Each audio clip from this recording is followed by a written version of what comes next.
Real Madrid এবং আর্সেনালের খেলাটাকে আপনি ঠিক কিভাবে এক্সপ্লেইন করবেন?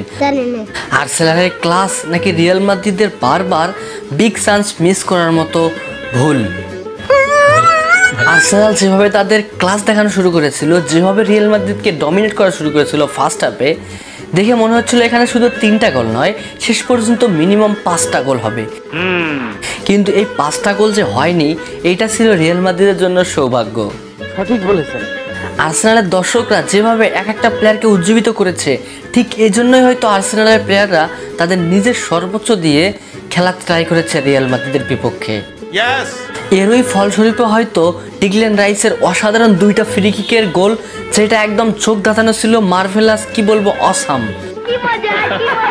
এবং এরপরে মাইকেল মেরিনোর অসাধারণ একটা গোল, যেটা পুরো ম্যাচকে একদম লন্ডভন্ড করে দিয়েছে। সঠিক বলেছেন। আর্সেনালের এক একটা প্লেয়ারের মধ্যে যে বন্ডিং, যে কেমিস্ট্রি, যে কানেকশন, এইটাই হয়তো আজকের এই ম্যাচটাতে সবাইকে উজ্জীবিত করেছে এবং তাদের বেস্ট প্লেয়িং মোমেন্ট উপহার দিয়েছে দর্শকদের। ফার্স্ট হাফের প্রথম থেকে রিয়াল মাদ্রিদকে ডমিনেট করে যাচ্ছিল আর্সেনাল, দেখে মনে হচ্ছিল মিনিমাম 5-7টা তো গোল খাবেই, কিন্তু ভাগ্যের জোরে খেয়েছে 3টা গোল। সঠিক বলেছেন। এদিকে যদি আপনি লক্ষ্য করেন, আর্সেনালের ব্রাজিলের গাব্রিয়েল মার্টিনেলি যে পারফরমেন্সটা করেছে একদম টপ নচ। অপরদিকে রিয়াল মাদ্রিদের ভিনিসিয়াস জুনিয়র এবং রদ্রিগোর খেলাটা একদম আনএক্সপেক্টেড ছিল। খেলা দেখে মনে হচ্ছিল যে ম্যাচের মধ্যে ভিনিসিয়াস জুনিয়র আছে কিনা সেটাই বোঝা যাচ্ছিল না। ভিনিসিয়াস জুনিয়র কোথায় খেলেছে, কালকে কি খেলেছে সেটাই বুঝতে আমার এখনো সমস্যা হচ্ছে। এদিকে রদ্রিগোর খেলাটাও ঠিক সেরকম ফুটে তুলতে পারেনি রদ্রিগো।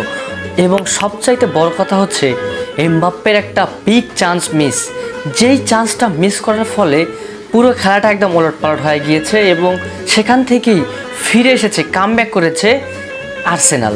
হ্যাঁ ভাই, ঠিক আছে, 100% ঠিক আছে। এমবাপ্পে যদি সেই সময় তার গোলটা দিত, তাহলে আর্সেনাল যে বড় বড় টুর্নামেন্টে গিয়ে ছোটোখাটো ভুল করার মাধ্যমে হেরে যায়, ঠিক সেই রকমই ভুলগুলো করে যেত এবং রিয়াল মাদ্রিদ খুব সহজেই আর্সেনালকে ডমিনেট করতে পারত। এবং এখানে যদি ম্যাচটা কোনোভাবে ড্র করতো কিংবা 1-0-তে এগিয়ে থাকতো, তাহলে বার্নাব্যুতে গিয়ে আর্সেনালের অবস্থা কী হতো জাস্ট একবার ভাবুন।